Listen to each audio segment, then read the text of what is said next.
Olá, seja bem-vindo a mais nova edição do projeto Letras em Foco. Na rodada de hoje nós temos a participação mais que especial de dois palestrantes que aceitaram o convite e generosamente se dispuseram a estar conosco. O professor Dr. Cássio José Ferreira, que é diretor da FLET e é doutor em literatura pela UNB. Ele vai apresentar a palestra A Dramaturgia de Osman Lins e o Teatro Tradicional Japonês. Depois teremos a segunda palestra com a doutora Ana Carla Barros Sobreira. Ela vai falar sobre o tema, sobre o indígena exótico em séries iniciais de ensino fundamental, uma leitura do livro Abaré, à luz da decolonialidade. E passamos a palavra ao Dr. Cássio José Ferreira, que, como falei, é doutor em literatura pela UNB. Professor Cássio, você é a palavra. Boa tarde. Obrigado ao convite do professor Guedelha, do grupo Greenplexa, né? Mas é uma honra estar aqui para apresentar o meu trabalho, né? Eu vou falar um pouco sobre a dramaturgia de Osman Lins. Muitos estão perguntando quem é Osman Lins, daqui a pouco nós iremos ver, né? E o teatro tradicional japonês, né? Essa conexão ela será feita, né, por meio do teatro anti-iluminista, que é o teatro alemão. Então, nós vamos fazer um link, né, com o Osman Lins, né, e o teatro tradicional japonês, passando pela Alemanha para poder fazer esse gancho. Mas, antes, é bom a gente perguntar, quem é Osman Lins, né? Porque poucas pessoas, né, assim, tem 6 universidades no Brasil, a Universidade de São Paulo, a Universidade de Pernambuco, a UNB, né, a Universidade Federal do Maranhão e a Universidade Federal do Rio Grande do Sul, que estudam bem o Osman Lins, né, assim, tem bastante livro publicado e tudo mais a respeito. Esse escritor é um escritor pernambucano que nasceu em 24, né, e morreu no final da década de 70, e eu vou trabalhar especificamente com o Mistério das Figuras de Barro, que é uma peça de teatro que foi escrita em 69 ou 70, não tem uma data precisa dessa, porque ela só foi publicada em 75, mas supõe-se que foi escrito em 69 ou 70.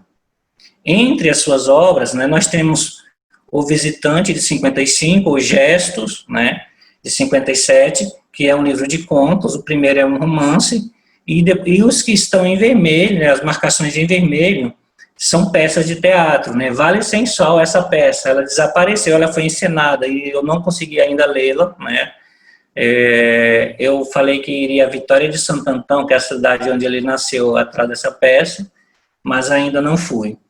E tem o texto que todo mundo conhece, que é Lisbela e o Prisioneiro, né? Que assim, é a peça de teatro dele mais conhecida, e todo mundo, quando remete a esse título, né, aí consegue fazer uma ligação com Osman Lins, que foi escrita em 1964, que foi o seu trabalho de conclusão na Escola Belas Artes, né? Ele cursou Belas Artes em Pernambuco.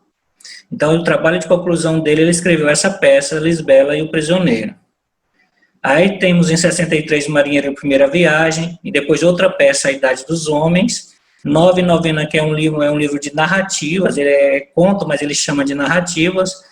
Aqui na UFAM, né, na Universidade Federal do Amazonas, eu só encontrei um professor que trabalhava com ele, assim, que conhecia, e que havia lido, né, que é a professora Sebastiana do curso de língua portuguesa, né, que ela trabalhou com o retábulo de Santa Joana Carolina, se eu não estiver enganado. E nós temos, em seguida, outra peça, Capa Verde e o Natal, uma peça infantil, né, e Guerra de Câncer Cavalo, que é onde perpassa pelo engenho em Pernambuco, né, é uma saga do sertão e do engenho. O Mundo Estagnado, que é um livro de ensaios, em 66, que é muito voltado para a leitura e como é o ensino da literatura. Nós temos Guerra Sem Testemunhas, de 69, né, que também é um livro crítico sobre o ato de escrever, o ato do escritor, né, que é muito bom para a crítica literária. E temos o grande romance, né, de 1973, que é a Valovara, lembrando que várias obras dele, mas principalmente a Valovara, já foram traduzidas para mais de 6 línguas, italiano, inglês, espanhol, francês, alemão, e essas línguas. E nós temos o Alto do Salão do Automóvel, da década de 70, 12 Soldados de Herodes, que são peças de teatro também. Alto do Salão do Automóvel é muito engraçado, as peças dele passam muito parecidas assim, com a estética de Ariano Suassuna, né? Assim, da forma de escrever de Ariano Suassuna, isso nas peças, porque nos textos em prosa, nos textos, nos romances, perdão, não tem essa mesma característica, é muito mais denso, né? Na sua tese de doutorado, ele escreveu Lima Barreto, o Espaço Romanesco. Ele foi professor da USP, naquela época em Marília, né, que ainda não era Unesp.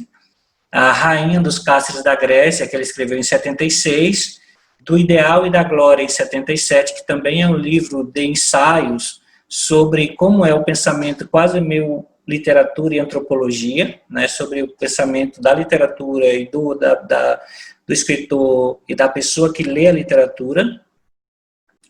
O Diabo na Noite de Natal, aquela peça de teatro que foi escrita em 1967, ela vem aqui em formato de livro infantil. Missa do Galo, né? É um compêndio de textos, inclusive a Missa do Galo do Machado, né, de Assis, onde tem todos os escritores foram convidados para escrever sobre o mesmo tema, né? É um livro bastante interessante. E por último, né, Casos Especiais, ele escreveu na década de 77, 78, ele escreveu várias novelas, são aqueles casos especiais para a TV Globo, né? Então, várias histórias que ele escreveu perpassavam por lá. E o último texto foi Domingo de Páscoa, uma dessas novelas, em 78, e ele faleceu em 78. Então, para a gente interar sobre, antes de entrarmos na discussão sobre a dramaturgia e sobre o teatro japonês, é importante a gente interar um pouquinho da história mesmo, que perpassa bem rapidinho, né? Damião é um ceramista talentoso, cujos bonecos satirizam papéis sociais em arco verde, não é compreendido pela cidade nem por sua esposa, assim quando não vende as imagens, desfaz-se delas, evitando as importunações da esposa. A mulher quer que ele trabalhe em um emprego fixo.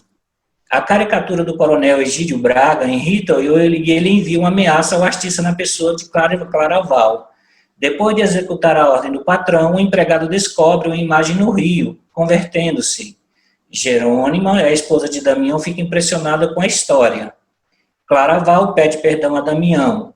Ele não perdoa e a esposa insatisfeita cria um vínculo com Claraval. Este vai à igreja assiduamente.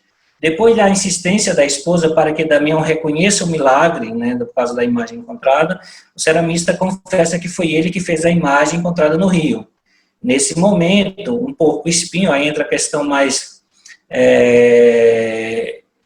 inverídica do texto, passa a se prostrar diante, mais maravilhoso, né? Passa a se prostrar diante do altar da igreja.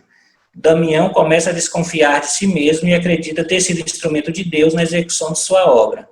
Insatisfeito com a cabeça da santa, decide substituí-la por outra. Jerônima conspira contra o marido e convence Claraval, o verdadeiro pai da criança que espera, a destruir a peça, jogando a culpa em Damião, expondo-o ao lixamento. Argumenta ao amante que teria a pequena casa como herança. Claraval concorda. À noite, Damião vai à igreja e substitui a cabeça da santa. Claraval o espia e o espera sair. Entra, estilhaça a peça conforme planejado. Os fiéis revoltados, juntos do porco espinho, perseguem Damião. Subitamente, o bicho conduz todo para o rio, encontrando outra imagem idêntica à primeira. Jerônima enforca-se. Segundo Damião Luiz, nenhum milagre fora maior que a salvação de sua vida. Com o passar do tempo, o porco espinho engorda e afasta-se da vida religiosa. O povo de Arco Verde decide matá-lo e comê-lo. De forma grossa, essa é a peça. né? A rubrica da peça, antes da peça ser encenada, né, o próprio escritor, ele pede, né, recomenda que a peça seja encenada de tal forma, né, e isso, de alguma forma, se aproxima muito de como o teatro tradicional japonês é encenado, principalmente um no e um buraco, que daqui a pouco eu vou falar sobre eles. Ele vai colocar o seguinte, né, em relação nessa rubrica. Recomenda-se que a peça seja levada ao palco por uma atriz. Lembrando que essa atriz, a Tônia Carreiro, era essa atriz. Essa deverá trazer uma vestimenta imaginosa, colorida, se possível feita de retalhos. Maquilagem que o impessoalize. Já preste atenção nesses dados, que eu vou usá-los lá adiante. Dando ao seu rosto um certo ar de máscara pouco expressiva, sendo a peça para um só intérprete, mas com 3 personagens. Estes deverão ser indicados através de luvas máscaras. A peça não pode ser apresentada em arena, exigindo um público à frente da atriz. Quer dizer, a atriz representando 3 papéis, né, figurados pela máscara. No teatro japonês, nós temos aqui essa figura, né, que é do Yogo, que é um pinheiro sagrado, né, que ela está ao fundo do palco no teatro japonês, como essa primeira imagem do lado esquerdo, né, você vê claramente como ela é representada no fundo do palco. E essa outra parte do pinheiro é como se destaca um dos palcos, né? Assim, ele perpassa entre o público, formando assim quase um L, né? E outra galha. Então, pense nessas imagens para a gente começar a configurar essa explicação, essa ligação do teatro de Osman Lins, né? Que é um teatro que sempre preza mais pela palavra, pela questão da impessoalidade, do que pela encenação em si, né, os elementos corporais, né, ele tenta fazer como Brecht fez, de voltar a arte para a arte. Aqui nós temos um exemplo, né, que a Eiko Suzuki faz, que é justamente um passo, né, para a gente começar a entender como esse teatro de Osman Lins vai se configurando, né, vai se aproximando desse momento da literatura japonesa. Nós temos aqui o Dengaku e o Sarugaku, que seria o quê? Né? O Dengaku é uma espécie de apresentação teatral, né, muito próxima, né, com características populares, mas mais rural, né? Enquanto o Sarugaku tem um ar mais urbano, mais contemporâneo, que mistura música e acrobacia. Em determinado momento, né, de transição, nós temos aí o No e o Kyogen, né? E o Kyogen é uma espécie de No de forma mais cômica entre atos, e o No é mais tradicional, com uma certa elegância, refinamento e seriedade. Então, nós vamos falar do No lá um pouco mais adiante, né, de como esse teatro vai se criando dentro da história e da literatura japonesa e se firma como teatro.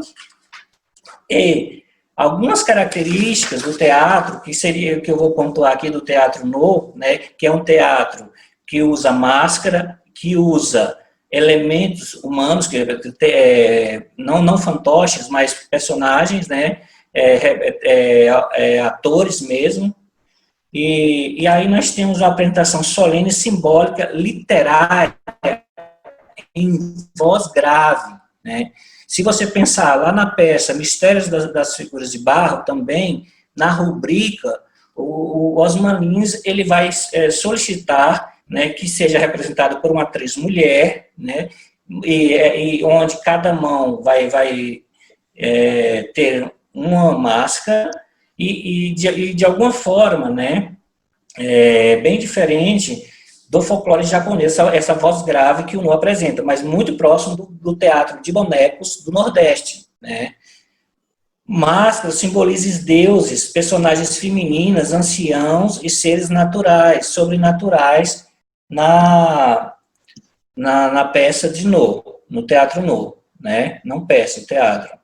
São usadas expressões fisionômicas, nem mímicas, mas gestos simbólicos. Isso é muito importante, porque caracteriza uma certa impessoalidade. No, quando se usa a máscara ela não apresenta ela não tem expressão que muda, é uma expressão que permanece, né? Dando essa mesma característica para os gestos, né? Essa questão do gesto mais simbólico, que é como se fosse um retorno à arte pela arte que Brecht defendia.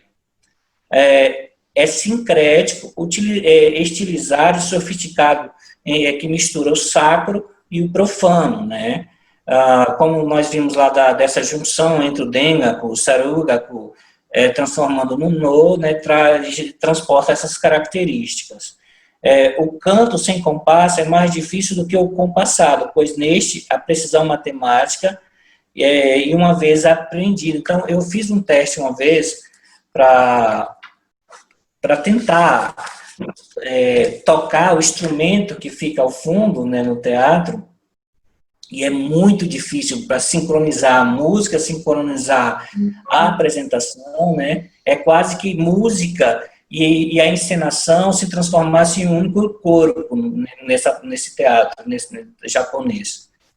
E aí, eu vou falar um pouquinho de todos, aí eu vou voltar para a gente fazer a junção entre o Mistério das Figuras de Barro e do teatro de teatro japonês. Mas no buraco, nós temos a arte de bonecos, aí entra muito na questão da proximidade também com os bonecos tradicionais, né, no Nordeste, o teatro de fantoches. A arte de bonecos, conhecida há mais de 1000 anos, antes mesmo da interpretação das dinastias chinesas Sui e Tang, né, por volta do século VII. No Japão antigo, citando a Eiki Suzuki e a Jiro, né, no Japão antigo, os bonecos eram manipulados por jovens virgens, aí entra a questão mais do sagrado, e outros servidores de santuário, utilizando-os para os fins religiosos, em estreita relação com deuses e crenças populares, não havendo ainda nenhuma concepção de arte independente. Se a gente pensar no Japão, né, tradicional, e pensar no bunraku, nesse estilo de teatro, o movimento simples de um boneco, né, de vara, operados por uma média, por exemplo, entoar lendas antigas, assim, lá nos primórdios do buraco, constitui um longínquo da sofistificada arte, mas em sua forma primitiva. Apresenta um aspecto peculiar do teatro japonês de boneco, a não preocupação em esconder o manipulador. Então, o manipulador ele sempre permanece ali junto. Isso é importante. Inicialmente, caráter religioso, depois agir como homens, né, com vida. Então, assim, o sagrado se transforma mais para o profano, assim como a peça de Osman Lins também, que traz esses elementos que brincam com o sagrado e com o profano, porque o tempo todo a imagem é feita por alguém que não tem uma característica religiosa, mas em algum momento o seu trabalho perpassa, se transforma e assume essa característica, né, diante daquela sociedade de arco verde. Aqui nós temos essa finalidade também no buraco, em certo momento. Por exemplo, o narrador, em buraco, o narrador recita as palavras sem observar os bonecos no primeiro momento, né? Mas há uma sincronia, estabelece seu próprio tempo e ritmo de acordo com o limite de potência de sua voz. De alguma forma, quando você está indo, né, de encontro àquelas tradições, né, de encontro às tradições, não, aquelas inovações que estavam ocorrendo no teatro ocidental, por exemplo, onde os grandes efeitos, né, os corpos diversos, né, se transformam mais do que a própria palavra, o próprio verbo, né, a arte ela se transforma em espetáculo e perde a sua essência. Se a gente pensar naquele texto do Walter Benjamin sobre a reprodutibilidade técnica, segue mais, é como se perdesse essa essência, né, da arte. Então, quando Osman Lins ele escreve o Mistérios e Figuras de Barro, ele volta, né, ele tenta resgatar aquela ideia do teatro arte pela arte, anti-ilusionista, né, essa ilusão que você colocava no tablado, né, ela perdia essa essência do verbo, da palavra. E como ele tinha, de certa forma, um resgate, assim, um confronto com esse novo romance, com o novo romance francês, e ele busca, lia muito teatro clássico, né? Então eu acredito que ele tenta fazer esse resgate de alguma forma, ou esse encontro. Eu não estou vendo se estiver chegando alguma coisa no chat, alguém fale para mim que eu não estou acompanhando o chat. Outra coisa no buraco, né, o narrador dá vida às palavras, assim como o tocador de shamisen, que é um instrumento japonês que dá vida ao som. Da mesma forma, lá no teatro, né, do Osman Lins, a atriz, ela dá vida às máscaras, né, as máscaras luvas. E as máscaras se tornam o principal elemento, né, a máscara e o verbo, a palavra. Não os gestos ilusionista gerado pelo ator, pela atriz, né, não é isso. O narrador e músico migram para um corpo único. É importante fazer o público ouvir, mas antes de mais nada, as palavras, né? Antes de qualquer coisa, as palavras, o sentido das palavras é o mais forte, tanto no buraco como no teatro de Osman Lins, né? O verbo. Assim, o espectador pode apreciar, como ele coloca aqui, melhor a interpretação e a dança, né? Tendo essa ênfase nas palavras, na essência do que poderia ser o teatro, segundo Brecht. A beleza dos bonecos do buraco, por exemplo, é uma grande atração do teatro, né? Assim, o boneco, o ator, o manipulador do boneco, não, ele está presente, mas ele é secundário, ele não tem importância naquela peça, assim, ele é só o movimentador, só o articulador só faz articulações do boneco, né? Ao buscar uma similaridade cada vez mais próxima do homem, o boneco ultrapassou a perfeição do seu próprio modelo e criou uma estética particular. Lembrando que se fala assim, todos os elementos do buraco, do no, a gente vai ver daqui a pouco o kabuki, estão dentro do teatro de Osman Lins? Não. Mas há aproximações que a gente pode fazer sem medo, né? Porque ele busca essa essência do teatro anti-ilusionista. E aí, andando mais um pouquinho, né, nós temos o teatro kabuki. Antes do teatro kabuki, né, seria importante a gente falar, né, desses gestos que acontecem no teatro. Aqui já o kabuki já é um teatro tradicional, mais, como se diz, digamos assim, uma versão mais nova. É importante a gente retomar, né, no teatro japonês, ao mito mesmo de criação do Japão. Eu coloco como Deus, gestos e estética, que é a questão da Amaterasu, né, que é a Deus do Sol na mitologia japonesa. Se a gente for pensar, ela é nascida do banho de purificação de Izanagi, né, depois da visita de Izanami das profundezas de Hades. E Susanoo, né, que é Deus das coisas ocultas do oceano. Então, a Amaterasu, essa deusa do Sol, né, cansada das coisas sujas que o irmão Susanoo fazia lá no reino japonês, decide isolar-se do mundo em uma caverna. A partir desse mito, né, a história japonesa ela fala que começou a questão do teatro japonês. Né? Por quê? Depois que a Amaterasu se esconde dentro dessa caverna, diversos deuses, né, ficam na escuridão. Então, para que a Amaterasu, eles fazem de tudo para chamar a atenção de Amaterasu, mas ela não se rende. Então, realizam uma festa na porta da caverna. e intriga a deusa, porque cantavam, dançavam, e a deusa pensava, não existe mais luz porque eles estão todos felizes. E ela resolve sair da caverna, né? Então, quando ela sai, ela resolve descobrir a razão de tanta alegria e risadas, de alguma forma aquela dança, né, sugere esses movimentos, e um movimento, assim, pouco visualizado, porque você tem a questão da noite dentro desses movimentos, né? Ao espiar por uma fresta, vê o reflexo do outro, dela, né, em um espelho e imagina outro sol. Então, eles colocam um espelho assim que reflete a Amaterasu e ela imagina que tem outro deus ali, que o sol voltou a brilhar e ela vai ser substituída, né?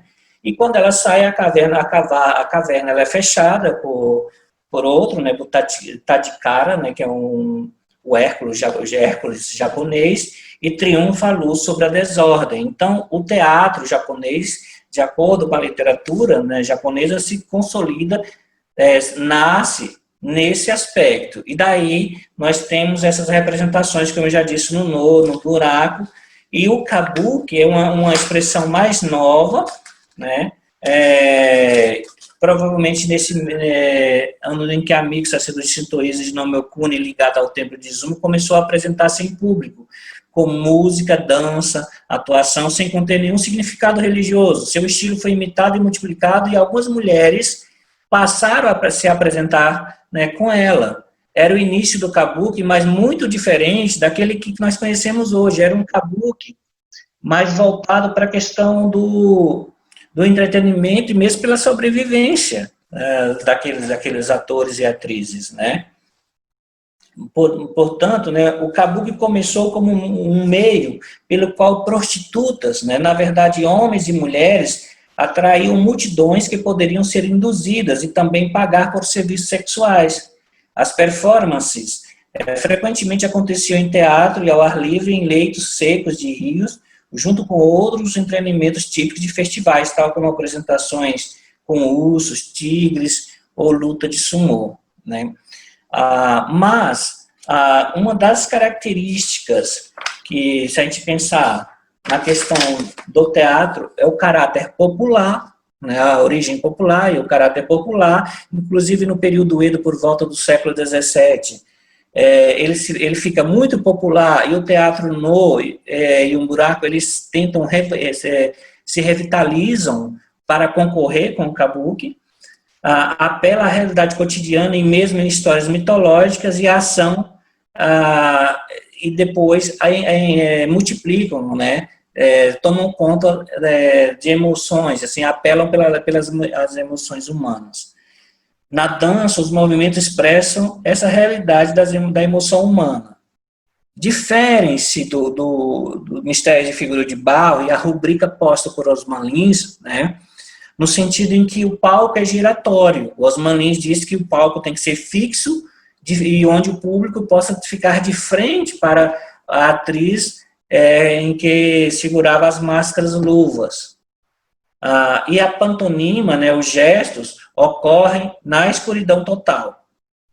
Então, assim, o que nós podemos aproveitar não, mas aproximar do kabuki seria principalmente, né,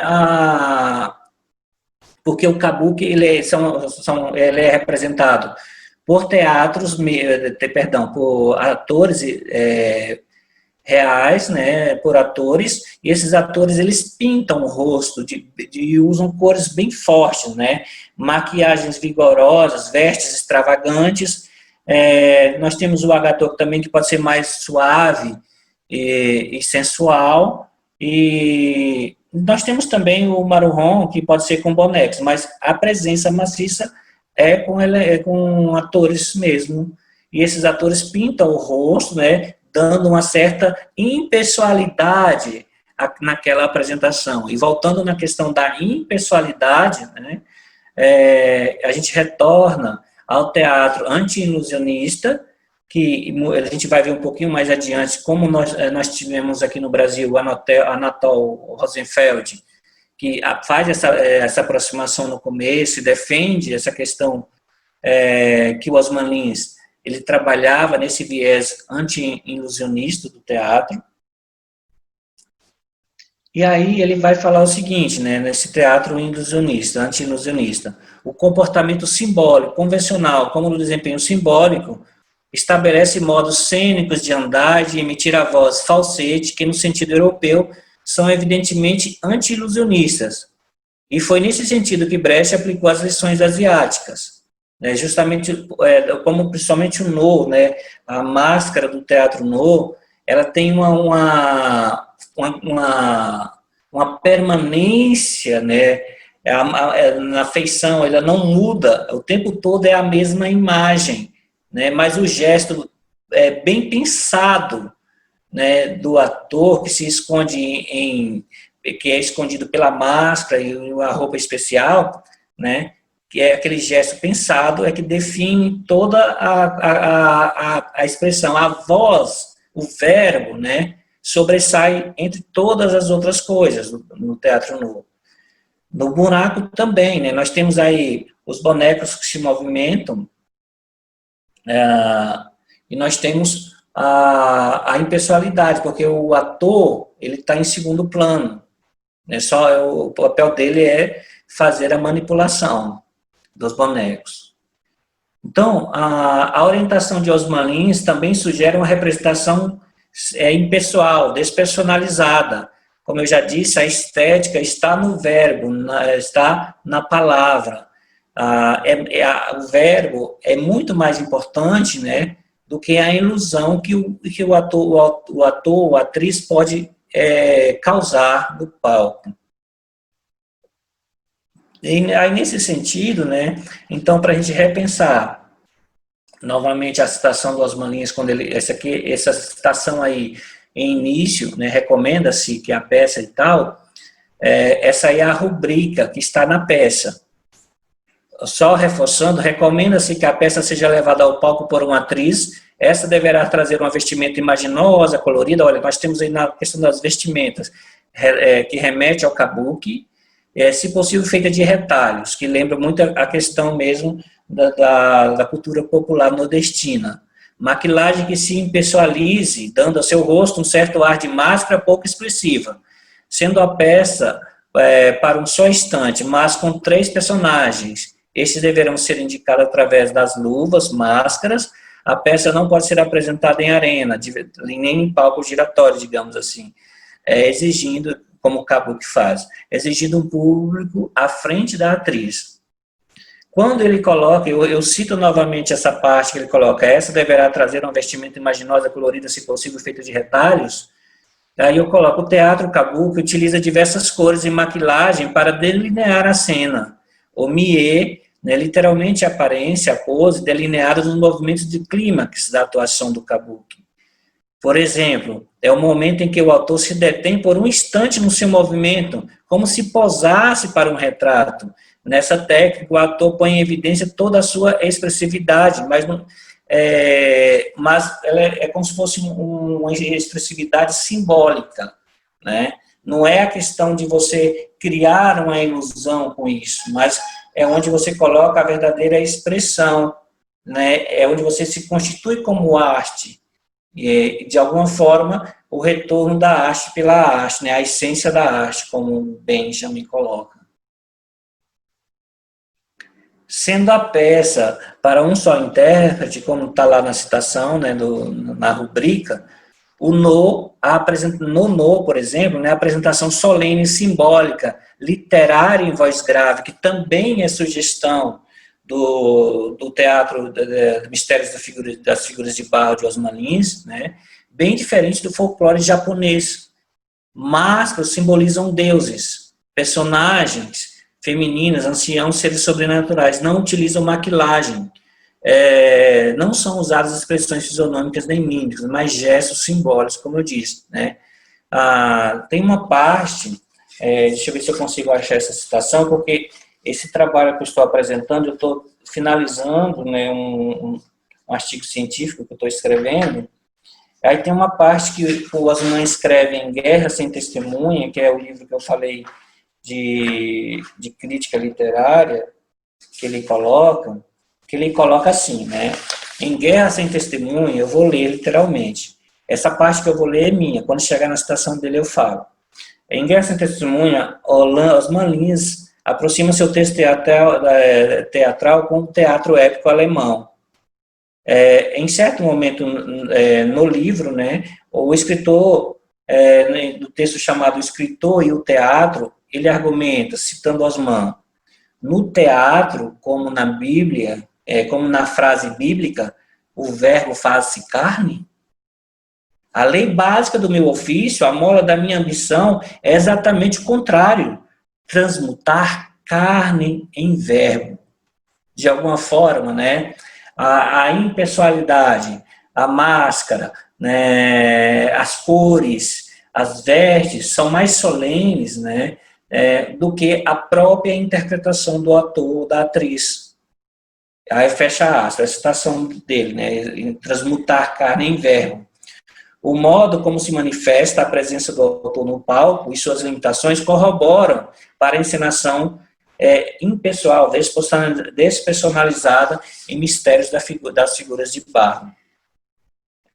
Então, andando mais um pouquinho, né, já no buraco, o narrador recita palavras sem observar os bonecos. Estabelece seu próprio tempo e ritmo de acordo com o limite da sua potência de voz. Ele dá vida às palavras, assim como o tocador de shamisen dá vida ao som. Narrador e músico migram para um corpo único. Em Mistérios das Figuras de Barro também, né, quando você vê a questão no próprio enredo da peça, onde a imagem criada por Damião ao longo da peça, ela vai se transfigurando, né? Ela muda a cabeça, depois ela se duplica, né? E de alguma forma, tudo isso se transmuta e fica num sentimento, porque no final, né, o que resta é um sentimento, e o que é fantástico, por exemplo, o porco-espinho, que aparece do nada, depois ele fica domesticado e engorda e é comido pela população da cidade de Arco Verde, né? De alguma coisa, todo aquele mistério também do porco-espinho, que a igreja vai desaparecendo, o que sobra, né, é justamente a palavra que é contada, que só é esse verbo, e é isso que o Osman Lins quer passar na peça para o público, é justamente essa essência da arte pela arte. Isso na década de 60 e 70, né, quando a metalinguagem que existe em Lisbela, em Prisioneiro, por exemplo, né, que foi um trabalho de conclusão de curso, como eu falei, né, também, de alguma forma, pega a questão da imagem, do cinema e da própria vida e transforma e vai juntando os dois, né, assim, como se fosse semióticas diferentes, convertendo para um único signo. A peça não pode ser apresentada em arena, exigindo um público de frente. Aí, voltando ao Teatro No, né, o palco segue o estilo da árvore Iagô, ou seja, daquele pinheiro sagrado que eu apresentei para vocês lá no início. Ou seja, né, o pinheiro sagrado é sincrético, estilizado, sofisticado, de sacro e profano. O canto sem compasso é mais difícil do que o compassado, pois neste há precisão matemática. O público fica em frente do ator no momento da cena principal. Então, olha só a proximidade com o texto de Osman Lins, né?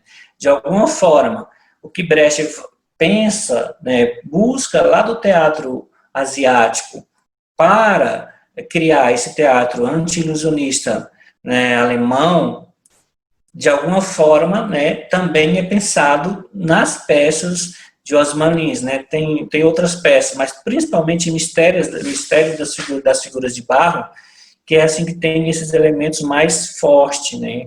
É um retorno muito preciso de alguns elementos ao teatro asiático. A gente pode fazer isso sem medo, né? Fazer essa analogia de uma forma bem segura dentro da literatura. No teatro, né, nos teatros analisados, quase tudo se reduz a sugestões, né, só para a gente finalizar, né, depois eu espero que nós temos debates, né, desculpa, vocês falem comigo, porque eu não estou conseguindo ver nada em termos de horário e tal, se alguém Se eu tiver passado, vocês falem comigo. Eu não estou acompanhando. Professor, Oi. 5 minutos, tá bom? Para Ok. finalizar a sua apresentação. Então, se a gente pensar o teatro de Osman Lins, pensar o teatro japonês, né, o teatro tradicional japonês, quase tudo se reduz a sugestões. Isso também é uma aferição, uma postulação que é recorrente no Anatol Roosevelt, né, que foi um estudioso brasileiro, a arte da omissão para estimular a fantasia do público. É extremamente requintada. Os acessórios são em larga escala medida e dispensáveis, visto que os atores costumam descrevê-los, quer pela palavra, quer pela sugestão pantonímica, que são os gestos, né, que é nesse sentido, amplia a sua função narrativa. Então, essa ampliação da função narrativa, usando elementos bem, digamos assim, elementos bem matematicamente pensados, né, e sem você precisar usar elementos ilusionistas para poder atingir um efeito maior, isso geraria, né, o grande clímax no teatro, né, tanto no teatro japonês, como no teatro de Osman Lins, como no teatro alemão anti-ilusionista. E isso, né, seria o elo desses teatros, né, do japonês e do teatro brasileiro de Osman Lins, como formas, como aproximação, né, como elementos que se aproximam, que é a palavra como a força que move todo aquele sentido. Se você pensar no Teatro No, por exemplo, o Teatro No ainda hoje, representado hoje, eu lembro que em 2016, 2015, né, eu assisti uma peça de Teatro No Japão, e o texto é o mesmo texto lá de 2, 3 séculos, né, assim, inclusive os japoneses, eles mesmos têm dificuldade de entender a peça quando ela é falada, né, porque usam um japonês arcaico. Então, se preza ainda pelo verbo, o gesto está posto, o ator está posto, né, seja no buraco também nos bonecos, porém, né, a palavra que se funde à música, pelo shamisen que é tocado no teatro japonês, ou pelas expressões, pela tonalidade da palavra que é pronunciada em Osman Lins, né, se fundem e se transformam, né, em verbo. Nesse sentido, amplia a sua função narrativa, a sua função de arte, a sua função de teatro. E é isso, muito obrigado.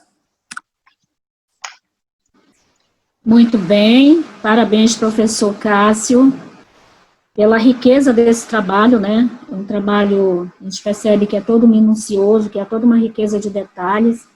Um trabalho que envolve os elementos minuciosos do teatro japonês, que para quem pesquisa sabe que cada imagem, cada elemento tem uma simbologia. Essas simbologias, elas envolvem, ultrapassam, digamos assim, o sagrado e o profano, né, como o senhor colocou, e é perpassado, né, culturalmente, pelos seus membros, digamos assim. Além do que, é um trabalho que faz, o que se percebeu, que se faz um link, né, com a literatura, dos textos do grande Osman Lins, que traz aí esse teatro, digamos assim, o teatro da arte pela arte, que muitos conhecem como teatro popular. Parabéns. E aí os nossos participantes podem já ir fazendo, elaborando as suas perguntas e seus questionamentos, até tirando mesmo as suas curiosidades, né? Ou contribuições, podem postar aí no nosso chat, que depois, no final, nós vamos fazer essas perguntas aí para o nosso professor, tá bom? E vamos dar continuidade com a nossa segunda palestra. Vai ser proferida pela professora Ana Carla Barros Sobreira, que já é, como ela mesma falou, mestra em estudos linguísticos pela Universidade Federal de Uberlândia, tem licenciatura em letras, língua inglesa, pela Universidade Federal da Paraíba, É especialista em ensino de línguas mediado por computador, pela UFMG, participa do grupo de pesquisa de cognição, afetividade e letramento, coordenado pelo professor Dr. William Tagata, atua nas áreas de letramento digital, letramento crítico e letramento em contexto indígena, ensino de línguas mediado por computador, EAD, é membro de lá, eu vou falar o meu espanhol, mas na realidade é a Rede de Investigação e Educação, Empresa e Sociedade, Bogotá, Colômbia. Desenvolve atualmente pesquisa de letramento crítico na Bolívia, com comunidades indígenas falantes de Quechua, de Oruro e Potosí, com a palestra sobre o indígena exótico em séries iniciais do ensino fundamental, uma leitura do livro Abaré, à luz da decolonialidade. É com você, professora Ana Carla. Muito obrigada pela apresentação, é até emocionante, né, quando a gente escuta falando os nossos títulos, é uma coisa assim, que você se sente até orgulhoso de você mesmo, não é, professor Cássio? Eu imagino que o senhor está aí, né, será que sou eu mesmo? Bem, sou, né, parece que sou, mas não é bem uma palestra, porque para mim seria mais um bate-papo virtual. Eu tomo mais por isso, porque quando eu penso em palestra, sabe, me vem a ideia assim dos corredores da universidade, aquelas cadeiras fofinhas, né? Aquela mesa redonda, os professores assim, passando aquele conhecimento maravilhoso. E nesse momento pandêmico, parece que é até um pouco nostálgico, né? Sinto falta dos corredores da universidade, espero que isso passe rápido para a gente voltar, não sei, né, como será esse novo normal depois dessa pandemia, mas eu espero que a gente volte a ter pelo menos um pouco de contato físico, porque eu necessito, né, eu sou um ser social, eu preciso de... Vocês estão me escutando? Porque parece que eu estou falando para o nada. Estamos Perfeitamente. Muito obrigada. Professor Cássio, fique aí na tela, que eu fico lhe olhando, e o senhor vai sorrindo, e a gente vai interagindo. Porque, sabe, essa nova forma de comunicação, eu ainda sinto uma certa dificuldade, porque são formas muito cheias de surpresas, não é? Então, são novas formas de construção de conhecimento, e isso me deixa ainda um pouco, assim, né, insegura. Mas também não deixa de ser um momento de reflexão, não é? Porque eu, como professora, né, eu sou professora de línguas, eu começo a me questionar, né? Qual é o meu papel, né, como professor, como sujeito, né, nesse novo momento que estamos vivendo, que nós fomos... Eu não sei, vocês estavam preparados, mas eu não estava, né? Então, fui pega totalmente de surpresa, né? Um momento assustador, incerto, não é? E que nós, como professores, que somos, na realidade, muito criativos, estamos inventando de tudo para a gente seguir, não é? Para a gente continuar com essa nossa profissão tão desafiadora e tão pouco reconhecida, né? Mas eu sinto ainda essa coisa de não estar muito, nada muito firme para a gente, está muito incerto, né? E me vem agora um livro do Marshall Berman, que é Tudo que é Sólido se Desmancha no Ar, interessante, né? Parece que a gente está vivendo realmente essa modernidade líquida, nada seguro, tudo pode acontecer daqui para frente. E a gente não sabe realmente, eu repito, como vai ser o novo normal, porque nós vamos chegar a um normal, mas não sabemos como, né? Não sabemos como vai ser. Eu não sei vocês se têm alguma ideia, embora eu seja uma pessoa muito positiva, né? Eu acredito que esse caos que estamos vivendo vai surgir novas coisas, novas criações, né? Novas inovações, mas ainda sinto uma certa angústia, muito angustiante. E por isso eu parabenizo o professor Carlos e toda a equipe desse evento, porque nos faz aproximar, né? Olhar para os profissionais que estão desenvolvendo pesquisa, que estão fazendo o seu melhor nessa pandemia, porque não é fácil esse isolamento social, vocês pelo menos, né, por pior que seja, ainda estão no Brasil. Eu estou longe do meu país, até meus ouvintes devem estar se perguntando, por que essa professora está robótica, né? Eu aproveitei, enquanto vocês estavam aí, fui vestir um casaco novo, porque a temperatura começa a baixar agora. Estamos quase 5 minutos para as 4 da tarde, então ela começa a baixar de uma forma e eu estou parecendo um robô. Imagine, quem vem de Campina Grande, na Paraíba. Né? Bom, são os desafios da pesquisa, né? E que pelo menos na minha opinião, uma das coisas que essa pandemia trouxe foi a valorização da universidade e da pesquisa. Porque tão desvalorizada, né? Todo mundo fala mal da universidade, essas são as grandes plantações de maconha, não é? São as aulas de sexo, que eu não sei qual é a universidade que dá, porque se vocês souberem, vocês me indiquem, que eu quero ser a primeira a fazer essa disciplina aí. Que o novo ministro disse, né, que são aulas totalmente sexuais, então vocês me avisem, por favor, que eu quero fazer essa disciplina. Professor Carlos, eu não sei se dá essa disciplina. Professor já é doutor também, professor Cássio também, você me indique. Mas, enfim, não é esse tema da minha... desse nosso... Talvez a Sebastiana ministre aí, não sei. Sebastiana, se você ministrar essas aulas, você, por favor, coloque meu nome na primeira fila, já que eu sou Ana, na letra A, então eu já estou em ordem alfabética, não é? Porque... olha que o ministro vem não vou citar o nome da universidade, mas são universidades evangélicas. Bom, enfim, não vou entrar nesse mérito, porque aí a coisa vai ficar pior. Mas, enfim, esse nosso bate-papo, ele surgiu, na realidade, de uma disciplina que eu fiz no mês de janeiro, que eu fui para o Brasil e fiz uma disciplina na UFO, a gente chama de disciplina condensada, né? Então, ela foi feita todo mês de janeiro, ainda se falava no coronavírus, mas falava longe, não ia chegar para a gente aqui, não. A gente estava protegido, não sei como, a gente estava todo mundo protegido. Então, eu fui fazer essa disciplina, foi uma disciplina sobre teorias decoloniais. E um dos requisitos para o término da disciplina era a gente fazer uma análise. Podia ser de um filme, podia ser de um livro, podia ser de qualquer material que tratasse da questão indígena. E eu, conversando com alguns professores da educação básica, eles me disseram, Carla, olha, tem um livro que é distribuído pelo Ministério da Educação e que se chama Abaré. Muito bem.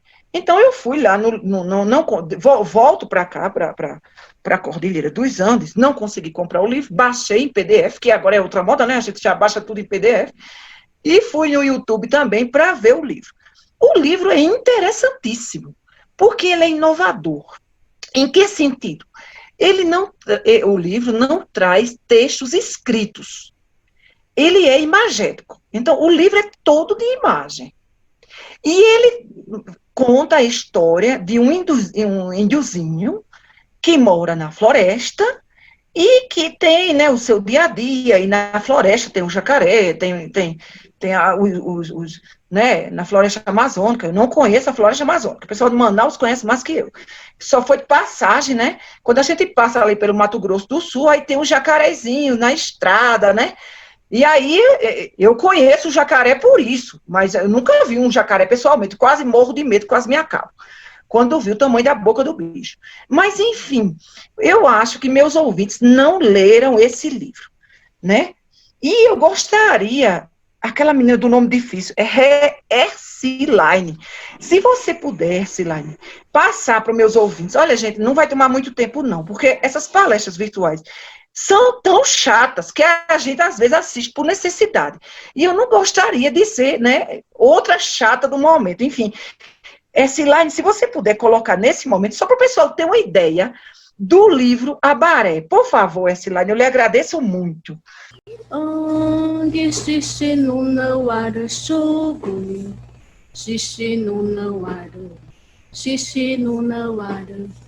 Angue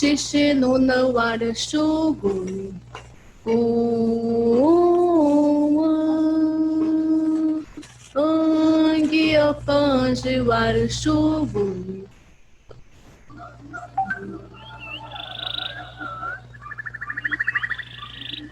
Esse é o Abaré, viu? É o menininho.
Somente para vocês terem uma ideia, né, do livro, e que esse livro, ele foi distribuído, ele é ainda, não é que foi, ele é distribuído pelo MEC nas séries iniciais do ensino fundamental.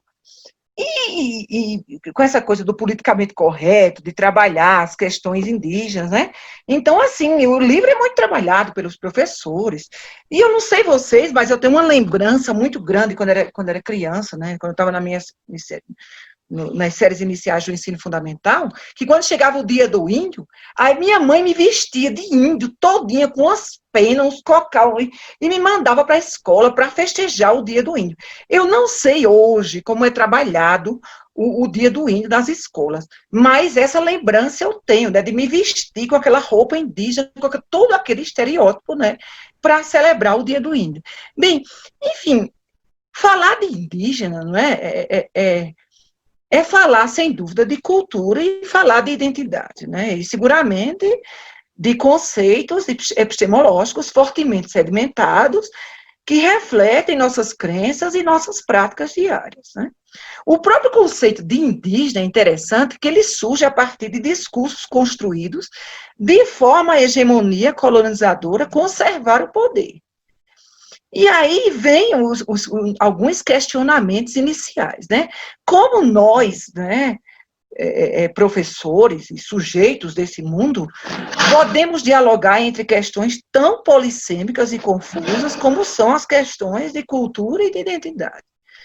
Qual é e onde começa e termina a fronteira entre a cultura e a identidade? São questões para a gente começar a pensar até o final do nosso bate-papo. Como nós escolhemos e classificamos o outro, a partir de que visão e como ela nos foi injugida. Nossa construção heterogênea, que incorpora práticas rituais, crenças, significados, os modos de vivenciar, de sofrer, de lutar, de imaginar, não são formas de construção cultural com as quais temos tido contato? Isso é para a gente começar a pensar. Então, veja, a palavra exótico, né, ela vem do grego, não sei pronunciar grego, mas exóticos, né, que literalmente significa que vem de fora, estrangeiro, do lado de fora. Né? Já no século XVII, o termo passa a significar estranho, diferente, inusual. O uso da palavra exótico na antropologia remonta à antiguidade clássica, quando surgem os primeiros relatos escritos das grandes navegações. Os povos descobertos são descritos como exóticos, né, como estranhos. Quer dizer, exótico e estranho, sem dúvida, a visão europeia, né? É importante observar aqui que, ao tratar os povos indígenas como exóticos, surge aqui um discurso performático, construído por uma hierarquia social organizada, que, segundo da Mata, pessoal, né, eu vou citar alguns autores, se vocês não souberem, podem me perguntar no chat depois, ao final. Então, que, segundo da Mata, mapeia as categorias sociais e, portanto, mantém seu lugar através de estereótipos. Esses reflexões iniciais vão fazer um link com o livro Abaré já, tá? Porque, e aí o livro está onde? Tá, mas é justamente a questão da identidade indígena no livro Abaré, que já a gente conversa. É interessante que o uso repetido de um termo apresenta eficácia na produção de enunciados. E esses enunciados performáticos, eles se relacionam diretamente com a construção da identidade. Se pode observar, por exemplo, que a comunicação de massa, ela exerce um papel importante, principalmente na sociedade brasileira. Porque, ao construir a imagem do familiar e do exótico, não é? Ela apresenta repetitivamente notícias de lugares e regiões ou grupos que, mesmo distantes, tornam-se familiares pela frequência e intensidade com que aparecem nos jornais e notícias, na televisão, no rádio, nas revistas, enquanto que há cenários e regiões e grupos sociais que se encontram dentro do próprio Brasil, que são praticamente desconhecidos da população em geral. Muitas vezes, esses lugares, próximos ou distantes, são tradicionalmente definidos como exóticos, como, por exemplo, a região da Cordilheira dos Andes, né, a Índia, a África.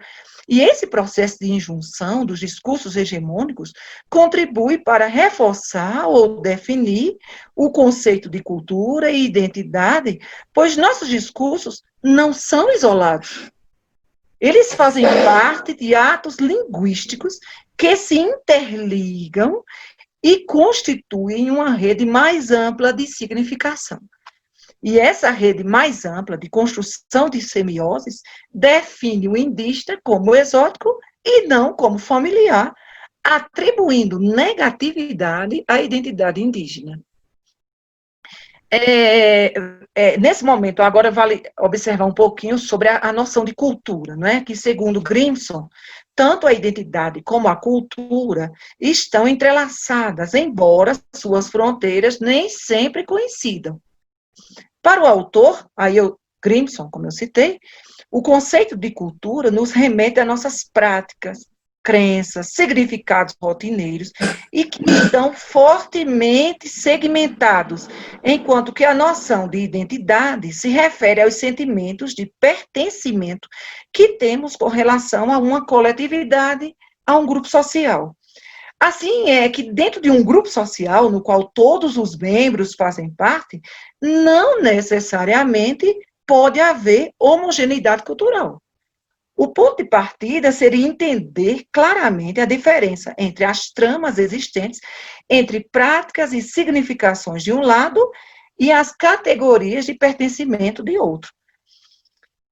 Um exemplo, um sujeito pode se sentir simbolicamente próximo de alguém que se encontre do outro lado do planeta e extremamente distante do seu vizinho. E isso constitui as distâncias entre as diferenças culturais e as diferenças identitárias. Por exemplo, eu posso me sentir muito próxima das ideias de Gandhi, lá na Índia, e posso me sentir totalmente deslocada dentro da minha família, que é religiosa. Entende mais ou menos? Então, dessa forma, ao usar o termo indígena e classificá-lo como exótico, diferente, estranho, não estamos tratando apenas do uso de um termo que é linguisticamente compreensível, mas também da construção de uma identidade que oferece um panorama de como uma sociedade vê a si mesma e como seus membros atuam com relação ao outro. Quer dizer, não é apenas o uso do termo que é relevante, mas é a repetição discursiva que carrega em si uma potência identificatória e tem em si uma importante relevância social. E é nesse contexto que, como professora, né, que, como profissional da educação, nós devemos começar a nos questionar como poderíamos reclamar novos processos de produção de conhecimento que diminuíssem as desigualdades, as discriminações causadas pelos discursos e pelas formas de detenção de poder da colonialidade, né, do colonialismo. Nesse estudo específico do livro Abaré, eu propus, não é, um olhar um pouco mais atento para as teorias decoloniais, que, ao dar visibilidade às epistemologias do Sul, trazem como ideias centrais a ecologia dos saberes, a tradução intercultural, e para isso, ao participarmos, né, como profissionais de um processo de autorreflexividade em nossas práticas diárias de sala de aula, devemos sempre questionar se o que estamos ensinando é valioso, é importante ou se deveria ser esquecido. Se estamos contribuindo para a manutenção das desigualdades sociais ou se estamos formando cidadãos críticos e conscientes que agirão para o bem de nosso planeta e para o bem do meio ambiente. Só para situar um pouquinho o que são essas teorias decoloniais, né? Elas surgem a partir de um movimento de resistência político, epistemológico, prático, teórico, né? Contra a lógica da colonialidade. Elas são formadas por estudiosos vindos, oriundos do hemisfério sul, como, por exemplo, Nelson Maldonado Torres, que já ouviu falar, Walter Mignolo, Dussel, Quijano, né? No Brasil, Menezes de Souza, e outros que não são do hemisfério sul, mas se juntaram nesse pensamento, que é Boaventura de Souza Santos, tá? E o pensamento dele, ele não busca apenas retirar o véu imposto pelo pensamento colonial, mas busca também retomar os saberes do sul, dentro de uma legitimidade e autenticidade epistêmica. Segundo Balestrin, e aí eu estou citando autores de novo, repito, se alguém quiser alguma referência, pedir que eu mando para vocês, tá? Depois eu boto meu e-mail aí para vocês. O pensamento decolonial foi uma elaboração posterior ao que Mignolo cunhou de pensamento fronteiriço, e que se caracterizou por resistir às 5 ideologias da modernidade. Quais são? O cristianismo, o liberalismo, o marxismo, o conservadorismo e o colonialismo. Então, trata-se de reconduzir os saberes apagados e calados pela modernidade, propiciando, para além da denúncia dos antagonismos, o reconhecimento da validade epistêmica dos saberes inerentes às sociedades colonizadas. Portanto, faz imprescindível um pensamento decolonial como resposta epistêmica dos subalternos ao projeto eurocêntrico da modernidade. É tratar de alterar uma cosmovisão sedimentada e centrada no eixo norte-sul, desarticulando a noção de uma divisão epistemológica entre o centro e a periferia, reconhecendo a existência de outros universos que vão além de uma hierarquização rígida, reconhecendo os diversos fascismos sociais que se encontram intrínsecos nos nossos discursos, nas práticas diárias, nas nossas vivências sociais. E é dessa forma, ao pensarmos que a diversidade do mundo é inesgotável, podemos refletir também em um pensamento pós-abissal, que assevera que a diversidade epistemológica do mundo ainda está sendo construída e sempre estará em construção. Segundo Santos, que é um dos estudiosos aqui do Brasil, né? Quer dizer, aí do Brasil, que eu estou na Bolívia, como uma ecologia dos saberes, o pensamento pós-abissal tem como premissa a ideia da diversidade epistemológica universal e o reconhecimento da existência de uma diversidade de conhecimento científico, o que implica na renúncia de qualquer epistemologia geral. Nesse contexto, a ecologia dos saberes é basicamente uma contra-epistemologia. E vale observar também que na ecologia dos saberes, enquanto epistemologia pós-abissal, ao buscar a validação dos conhecimentos não científicos, não se está desacreditando o conhecimento científico, não é isso. Mas trata-se de explorar práticas científicas alternativas, que se tornaram visíveis, por exemplo, com as teorias feministas, as teorias decoloniais, né? Busca-se, assim, promover a interação entre os saberes científicos e não científicos. E isso implica numa tradução intercultural. Assim, o processo de tradução intercultural, ele se caracteriza por assumir o papel de uma hermenêutica diatópica, que consiste em um trabalho minucioso de interpretação entre duas ou mais culturas, com o objetivo de identificar preocupações isomórficas e as diferentes respostas que elas proporcionam.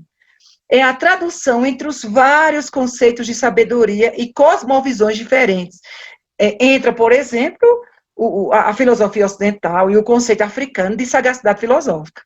O processo de tradução cultural, quando aplicado às práticas diárias da sala de aula, exige dos professores, dos agentes, né, dos profissionais de educação, um esforço contínuo e constante. Como todas as práticas sociais estão baseadas em conhecimento, são também, nesse sentido, práticas de saber. O trabalho de tradução é ainda mais importante, pois surge como um novo movimento contra-hegemônico ou antissistêmico. E nesses dias, né, com essa linda política que temos no Brasil e na América Latina, né, a articulação e a agregação de saberes entre os diferentes movimentos sociais e na sala de aula exige do professor reconhecer o valor da diversidade. E ter sempre algumas perguntas direcionadas quando entra na sala de aula, né? É olhar para aquela diversidade de culturas e se perguntar como posso manter em mim o melhor da cultura ocidental moderna e democrática e, ao mesmo tempo, reconhecer o valor da diversidade do mundo, que a hegemonia designou autoritariamente como não civilizado, ignorante, residual, inferior e improdutivo.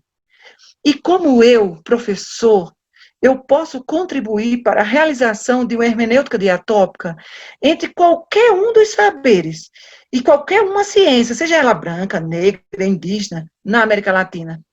Como posso facilitar a construção de novos sujeitos, sujeitos individuais ou sujeitos coletivos, que saibam combinar com sobriedade e análise de fatos os diferentes saberes e intensificar a luta contra a opressão. Temos que observar também que a língua é um dispositivo central na ecologia dos saberes. E ela permite exprimir certas ideias e outras não. Nesse sentido, cabe estarmos conscientes do poder político e ideológico intrínseco nas construções dos discursos e autorreflexionando sempre qual tem sido o meu papel como professor na disseminação ou não dos diversos discursos hegemônicos. Então, veja, voltando agora para o livro Abaré, né, que foi distribuído, e aí ele tem toda uma construção da identidade indígena, né? Essa construção hegemônica, eurocêntrica do indígena exótico tem suas raízes nos diversos processos de colonização, né? E que, a meu ver, né, duas questões são fundamentais para refletirmos como a construção do sujeito indígena, selvagem, né? Que lá vocês viram, né, o Abarezinho com sua... que tem a onça, né, e está na mata, né, ele é inferior, diferente, exótico, né, como essa identidade nos foi injustida? Será que foi através dos discursos usados para representar os sujeitos? Quer dizer, o que se entendia por sujeito, ou era realmente uma questão de construção de identidade? Não podemos, porém, compreender a construção da identidade sem entender também que ela é resultado de construções linguísticas. A identidade é produzida através da linguagem e que está inserida em um mundo cultural e social, e somos nós, os sujeitos, que fabricamos tanto a identidade como a linguagem, no contexto das relações culturais e sociais. Então, trata-se de sabermos que a afirmação da identidade, ela refrata e reflete o desejo de diferentes grupos sociais, situados assimetricamente e que objetivam garantir o acesso aos bens sociais. A identidade está em estreita conexão com relações de poder. O poder de definir a identidade, de marcar a diferença, não pode ser separado das relações mais amplas de poder, né? É importante observar aqui também que as relações de poder se ordenam através de combinações binárias, né? Como, por exemplo, pobre e rico, né? Branco, negro, índio, branco, e aí vai. E no momento que observamos as relações de poder dentro dessas construções, problematizamos também a construção da identidade como uma forma de relação de poder. A identidade é um significado que é tanto social como culturalmente atribuído. E segundo Silva, a identidade está estritamente ligada aos sistemas de representação e é através dos sistemas de representação que a identidade se liga aos sistemas de poder. Quem tem o poder de representar, tem o poder de definir e determinar a identidade. E é nesse contexto que Menezes de Souza, estudioso também das teorias decoloniais no Brasil, destaca o posicionamento de Rombaba. Já ouviram falar, O Local da Cultura, que é um dos livros, né, que todo mundo, né, já escutou. Quanto à construção, né, e Baba fala sobre a construção do discurso hegemônico, né, e como esse discurso influencia na construção das identidades. Trata-se de uma estratégia colonizadora que objetiva a apropriação e apoderamento do outro, através da construção de uma imagem que recusa a alteridade e o processo de tradução na construção das identidades. E é assim que o estereótipo discriminatório rejeita a diferença e a alteridade, reduzindo o outro a um conjunto limitado de características, como, por exemplo, o indígena que mora em ocas, que usa cocá, que dança a dança do fogo, que vive na mata, e ele é selvagem, e tem hábitos específicos, né, típico do discurso hegemônico. Bem, Menezes de Souza, né, ele diz que implicitamente na performatividade dos discursos hegemônicos se pode observar certa neutralidade ou imparcialidade com relação aos conhecimentos eurocêntricos, o que Castro Gomes, né, cunhou de arrogância do ponto zero, que é, por exemplo, né, e que cria o conceito de indigeneidade como não moderno. Associado a esse conceito vem o quê? Os letramentos indígenas como limitados ou como inexistentes, né? Quer dizer, ele não tem leitura, né? Ele não é letrado, né? O indígena não tem, né? As primeiras noções de indigeneidade, assim, elas se referiam às raças e conhecimentos de menor valor ao eurocentrismo europeu. O conceito de identidade é extremamente complexo, gente, e como ocorre com vários outros fenômenos estudados pelas ciências sociais, não nos oferece afirmações objetivas ou conclusivas, nem tampouco julgamentos seguros. E é dessa forma, como sujeito do mundo pós-moderno, que eu acredito em uma construção identitária contínua, sem qualquer concepção essencialista ou fixa. E acredito também que o sujeito assume identidades diferentes em diferentes momentos, identidades que são unificadas ao redor de um eu coerente. E o argumento que eu defendo aqui é que as identidades que nos deparamos em nossas relações sociais não são coisas com as quais nascemos. Elas são construídas, formadas e transformadas no interior das representações culturais. Quer dizer, nós já sabemos o que é ser indígena devido à forma como a indigeneidade é representada na sociedade brasileira. Porém, isso não quer dizer que a leitura que fazemos sobre o indígena é, em realidade, a leitura feita pelo indígena, ou a leitura indígena. Né? Nossas leituras são carregadas de representações culturais e sociais. E o pensamento fronteiriço, né, proposto por Mignolo, ele rejeita a ideia da totalidade. Quer dizer, deve-se pensar em culturas indígenas, e não em uma cultura indígena, porque a cultura indígena é diversa. Tentar retratar o indígena de uma forma mais autêntica, como faz as imagens do livro Abaré, é também, né, aí eu boto isso para Baba, né, uma forma de representação que carrega em si um bidarismo maniqueísta, característica típica de uma cultura colonizada. Professora Ana? Falta 5 minutos. 4 minutos. Deus é mais. Para Baba, não é? Qualquer que seja a representação da imagem do colonizado, feita pelo colonizador, carrega em si traços híbridos de outros discursos, o que dificultam o entendimento de uma representação como sendo mais autêntica ou não. Quer dizer, por mais bem intencionado que sejam os projetos e trabalhos relacionados à cultura indígena, esses trabalhos representam uma volta à hierarquia violenta do sujeito, numa posição de inteligibilidade hierárquica privilegiada. Bem, gente, como falta só 4 minutos, e eu acho que eu me empolguei no bate-papo, né? Pensando um pouquinho que a educação ainda hoje segue os moldes da educação hegemônica, mantenedora do poder. O que, na realidade, podemos observar é uma construção social da identidade indígena, não é?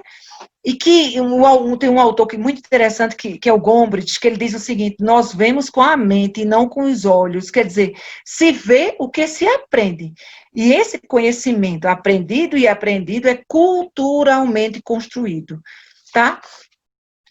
O ambiente escolar é um ambiente fértil para a prática da tradução cultural, né? Da observação da diversidade. E é nesse universo que acontecem interações sociais diversas entre sujeitos de diferentes culturas, de diferentes valores. Um projeto educativo decolonial e emancipatório é um projeto de aprendizagem que busca potencializar formas de indignação e resistência. Isso nos coloca diante de um debate mais amplo, que permite que os diferentes saberes ganhem sentido e, na prática escolar, entendendo os conteúdos escolares não como um fim em si mesmo, mas como meio de ampliação dos modos de compreensão do mundo, potencializando a intervenção sobre ele e capacitando a ação política e social emancipatória. E nossa responsabilidade, para finalizar mesmo agora, como educadores, se concentra em formar sujeitos críticos, trabalhando diferentes formas de conhecimento, criando espaços pedagógicos para reflexão e para modelos emergentes de interculturalidade, usando como ferramenta privilegiada a hermenêutica diatópica. A proposta é levar os sujeitos a entender a incompletude das culturas subalternas e conhecer outros modos de vivenciar o mundo, entendendo que é na diferença que se aprende a respeitar a diversidade humana. Muito obrigada por me escutar. Muito obrigada, professora Ana. Aqui pelos comentários, a tarde está maravilhosa, né? Muitos parabéns, muitos elogios. É um bate-papo, como a senhora mesma falou, um bate-papo descontraído e gostoso, digamos assim, né? Então, assim, um tema extremamente interessante, que vem de uma obra que, ao olhar para a obra, não se dá tanta importância por causa da sua materialidade, digamos assim. É uma obra que faz parte do contexto diário de cada escola, ela está escondidinha ali numa biblioteca, que as portas são fechadas, digamos assim, que os professores não têm acesso, e muito menos os alunos têm acesso a essas obras, porque isso é a nossa realidade no dia a dia de uma escola. O material literário está lá, por mais simples que seja, por mais riqueza que se tenha dentro de uma obra tão singela e tão simples ao se olhar, surge essa pesquisa, que a senhora está em desenvolvimento, digamos assim, não é? Mas que tem um contexto cultural extremamente forte, como a senhora mesma falou, é importante desculturalizar os pensamentos que estão fixos dentro do contexto diário, tá bom? Parabéns pela sua pesquisa. Eu tenho alguns questionamentos aqui, algumas curiosidades. Eu vou fazer primeiramente para o professor Cássio San, professor Cássio Ferreira. É uma pergunta simples, mas é o senhor que tem que responder, que diz assim: onde surgiu essa paixão pelo teatro? Professor Cássio, seu microfone está desligado. Olha, a paixão pelo teatro é um misto de literatura e teatro, né? Eu acho que a literatura me levou para o teatro me levou para a literatura. Eu sempre gostei do teatro e eu lembro que o primeiro vestibular que eu fiz foi para teatro e depois letras, né? E aí eu fui reprovado na parte prática do vestibular lá na Universidade de Brasília, aí eu fiz letras, estudei literatura, mas sempre gostei de teatro. E eu gosto muito de fazer a comparação, porque o teatro é um texto ainda muito pouco lido, principalmente no Brasil. É um texto que é visto como assim, um texto literário como se fosse de segunda categoria, e não é isso, né? O teatro, ele responde, e ele é capaz de uma gama muito forte, né, de elementos culturais, elementos literários, que não são valorizados, porque está na peça teatral, que é lida como algo que é vista como algo menos valorado, né? Mas eu sempre gostei de teatro, de ler, de assistir, né? Não tem, assim, não sei explicar exatamente como chegou esse gosto até mim, mas eu lembro que desde pequeno, ainda nas rádios, ondas curtas, eu ouvia óperas e tais coisas, né? Eu acho que de alguma forma você é conduzido pela leitura, né? Você vai penetrando nesses mundos pela leitura, né? E a literatura, ela te dá essa possibilidade. Eu me vejo lendo uma peça como se eu estivesse num tablado lendo lá, né? E a literatura e o teatro japonês, eu acessei o teatro japonês porque eu trabalho com língua japonesa, estudo literatura japonesa, e então o teatro japonês está incluso na literatura. E aí eu gosto de fazer uma aproximação dos elementos, né, principalmente do escritor que eu estudo, que é Osman Lins, e o teatro japonês. Muito bem. Acho que respondeu aí a pergunta da colega. Então, vamos lá. Para a professora Ana, a pergunta é: como trabalhar o intercultural? Essa forma de se trabalhar o intercultural pode ser de suma relevância no cotidiano escolar. Já é a pergunta? Já é a pergunta. Como trabalhar essa diversidade na sala de aula?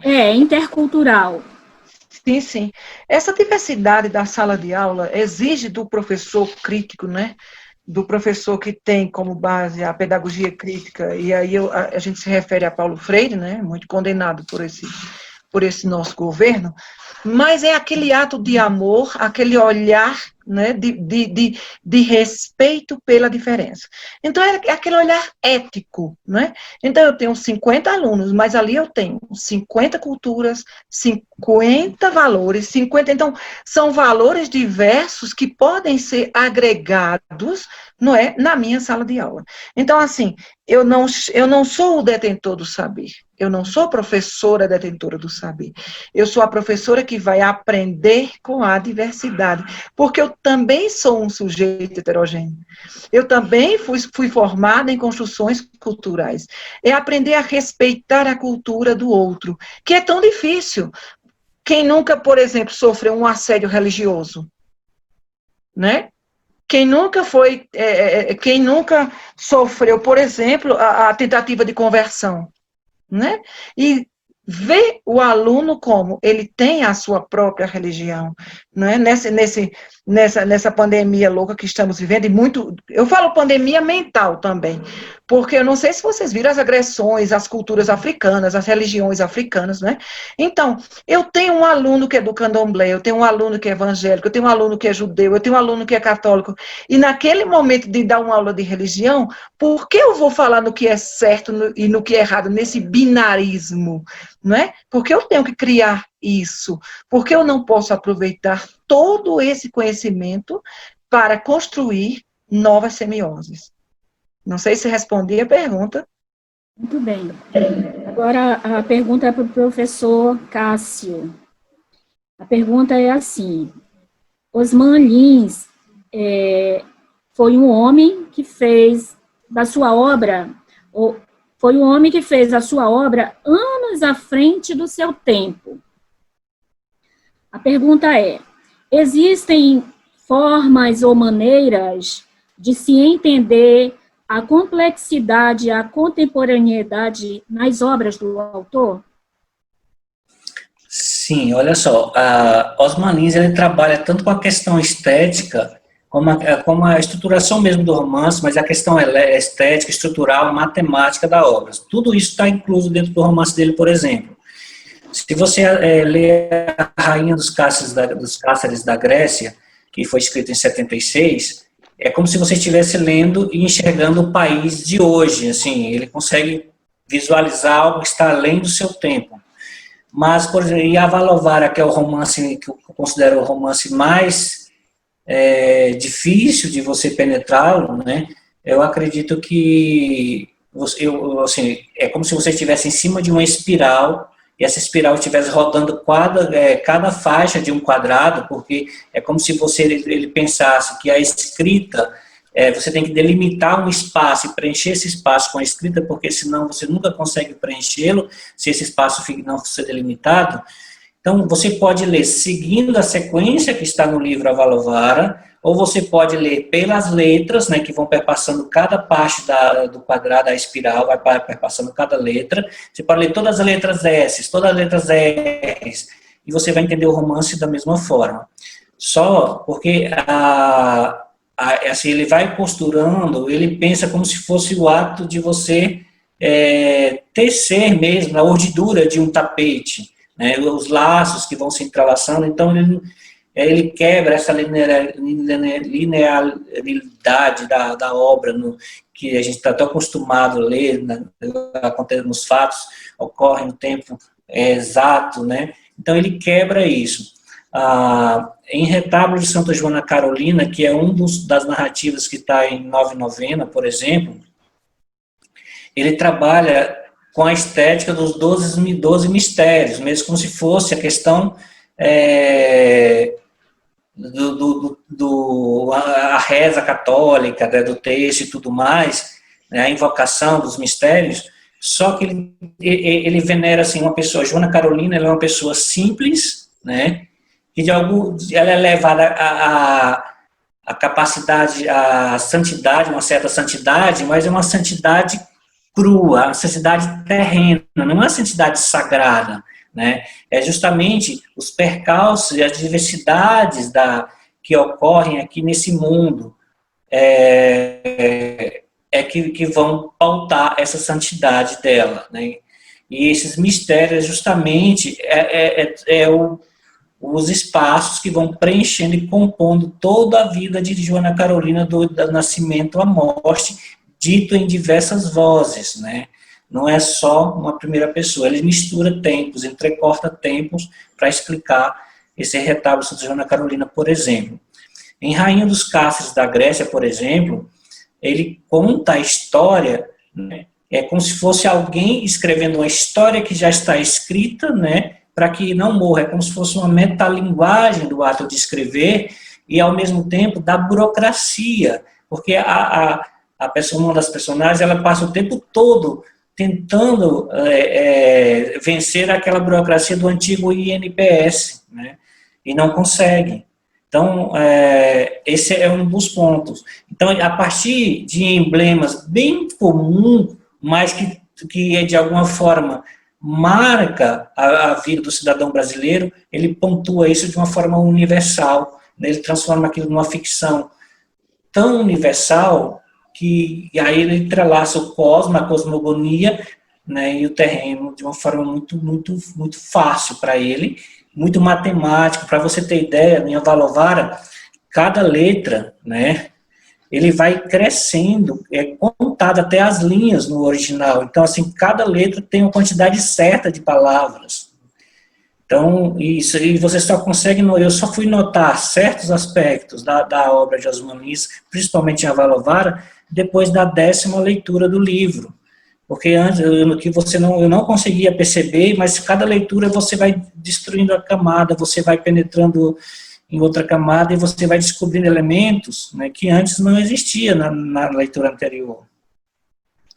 E no teatro também, né, ele consegue partir de algo que é bem local, digamos assim, né, em Guerra do Cansa-Cavalo, Cansa-Cavalo é um engenho, né, onde ele brinca, né, com todas aquelas caricaturas do coronel e de outros elementos que compõem o sertão, mas de uma forma macro, assim, ele coloca, como o Guimarães coloca em Grande Sertão Veredas, de uma forma universal, é o ser sertão, mas é o ser sertão que compõe o cosmo, né? Então, a literatura de Osman Lins, para ler Osman Lins, é bom você começar pelas obras, os gestos, o visitante, até o Fiel e a Pedra, de 1963, que é como se fosse, e a primeira fase dele, aí onde 9 novenas, que é o livro de narrativa, seria esse limiar, seguindo depois para Valovara e Rainha dos Cáceres da Grécia. Muito bem, professor. Mais uma pergunta para a professora Ana. Depois desse questionamento, eu vou passar a palavra para o professor Guedelha. A pergunta é a seguinte: primeiramente, parabeniza pela excelente apresentação. A pergunta diz assim: esse livro traz uma mensagem importante nos dias atuais, de que a amizade e a família são fundamentais na vida do ser humano. Como esses temas eles poderiam fazer parte do cotidiano escolar e dos dias atuais familiares, por exemplo? Deu para entender a pergunta, professor? Deu para entender, e vou ser muito cuidadosa, Rosália, com minha resposta, porque a questão da família, não é? Primeiro, a questão de família, não é? Aí o conceito de família depende da pessoa que perguntou também. Porque pensar numa construção familiar, não é? Eurocêntrica, nos foi imposta do pai, da mãe e dos filhos, não é? Uma família que talvez também seja religiosa. Então, depende muito do conceito de família que essa pessoa me pergunta. Para começar, eu sou profissional e eu acredito, né, a meu ver, que estamos em um mundo diverso, onde existem famílias diversas. Então, como trabalharia a família? Foi uma das perguntas, certo? E o conceito de amizade também. Tá, mas e o que é ser amigo? E o que é ter família? Porque você está dentro de uma sala de aula com 50 alunos, com 50 famílias diferentes. Então, eu vou chegar como profissional e vou dizer pai e mãe e filhos? É isso o conceito de família. Qual é o conceito de família que você, como profissional da educação, tem? Porque um professor também é ideológico. O professor também tem opinião política. Então, em minha opinião, nós devemos nos desvestir dos conceitos epistemológicos que temos. Porque é muito complicado. Eu sou uma religiosa, por exemplo, e eu acredito naquele conceito de família tradicional, e que tem pessoas que não acreditam. Então, como trabalhar essa diversidade? E aí eu volto para a questão do diverso, do respeito ao outro, à alteridade, o respeito ao diverso. E tem um livro muito interessante, que eu amo esse livro, né? E que diz assim, estou com ele aqui porque eu já li tanto que cada vez leio mais. É do Ailton Krenak, que eu quero mostrar para vocês. Leiam, por favor. E uma das coisas que ele diz é o seguinte: devemos ter diversidade, e não essa coisa de uma humanidade como um protocolo.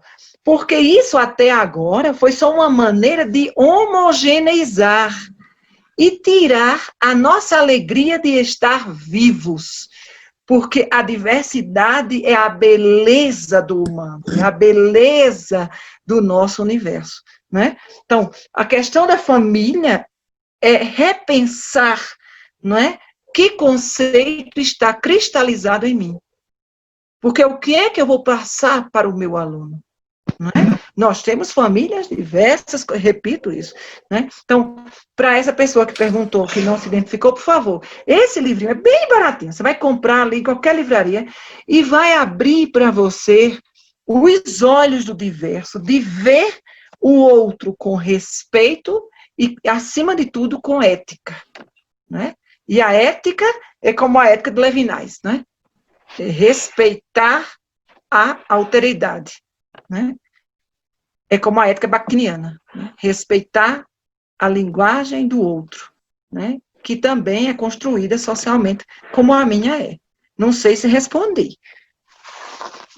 Pois bem, da minha parte, eu quero agradecer aí, foi um privilégio fazer parte da mediação dos trabalhos de vocês, né? O prazer foi nosso, Rosália. E dizer que essa tarde foi maravilhosa nesse sentido de riqueza de conhecimentos, trocas de conhecimentos, e conhecê-los também, né? Com uma tarde maravilhosa, a forma de apresentar, a alegria, que eu quero essa alegria para o meu dia a dia. Então, assim, muito obrigada por fazer parte dessa tarde. Vou passar a palavra agora para o professor Guedelha para fazer as considerações finais. Muito bem. A nossa sala fecha em 4 minutos, né? É cronometrada a sala, temos 4 minutinhos. Vou fazer algumas considerações bem rápidas. Primeiramente, agradecendo aí a mediação da Rosália, agradecendo a presença de todos, professores e alunos, estudantes que estão aqui presentes, né? Aos palestrantes da tarde, professor Cássio, professora Ana Carla. O professor Cássio trouxe Osman Lins, que é um autor que geralmente é muito esquecido quando se estuda literatura, e aí vem mostrar toda uma riqueza que o grande público desconhece, né? Como ele não é daqueles canônicos, badalados e tal, as pessoas não sabem que tem uma riqueza ali numa obra, e o professor Cássio, como um escavador, né, um arqueólogo, trazendo essa riqueza, né, do solo, digamos assim. A professora Carla, um tema importantíssimo. Nós tínhamos na sala, não sei se ele ainda está, mas nós tínhamos aqui um colega chamado Itanagé, que é Munduruku. Ele é professor da universidade, ele estava presente na sala, não sei se ele ainda está. Eu fiquei até com a curiosidade de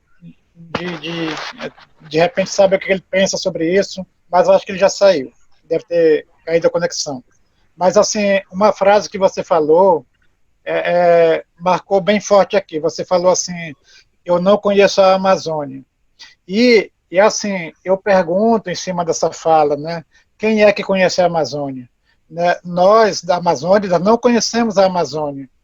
Uma pesquisadora daqui, chamada Neide Gondim, ela diz que nós não conhecemos a Amazônia, nós conhecemos discursos sobre a Amazônia. E depois ela ainda se corrige. Ela fala, não, nós não conhecemos nem discursos sobre a Amazônia, nós conhecemos discursos sobre a Amazônia. E, em geral, são discursos exógenos, são discursos feitos por quem é de fora. Quer dizer, as pessoas que são de fora dizem quem nós somos e nós temos que ser o que eles dizem. Nós somos exóticos, a Amazônia é exótica. Para o Brasil inteiro, a Amazônia é um exotismo sem fim. Né? Quando o amazonense, por exemplo, chega aí pelo sul, todo mundo fica olhando esse espécime raro, como é que é esse ser, né? Essa coisa do exotismo, de uma geografia do exotismo que se construiu em toda a região, né? E está convidado a conhecer aqui, conhecer Manaus, conhecer a nossa terra aqui. Né? Muito obrigada, professor. Muito obrigada. Irmã gêmea do Nordeste, aí, do nosso maravilhoso Nordeste brasileiro. Então, muito obrigado, professor Cássio, mais uma vez, muito obrigado, professora. Eu que agradeço. Já vou encerrar por aqui, porque a sala está quase fechando, a sala vai fechar e nos deixar no escuro. Parabéns, meu povo. Tá? Obrigado. Parabéns para todos. Um abraço a todos. Eu vou pedir muito a todos obrigado. uma salva de palmas para os palestrantes. Uma salva de palmas. E até a próxima quarta-feira. Muito obrigada, pessoal. Até a próxima. Professor Carlos, um prazer. Essa aqui é a professora Sebastiana. Prazer conhecê-lo, professor. Professora, quando vai ser a sua palestra? Interessadíssima, já estou inscrita por antecipação. Isso é invenção. Especialista. Guedelha. Fechou com chave de ouro. Fechou. Boa tarde, valeu. Boa tarde, obrigado a todos. Tchau, Cássio. Tchau.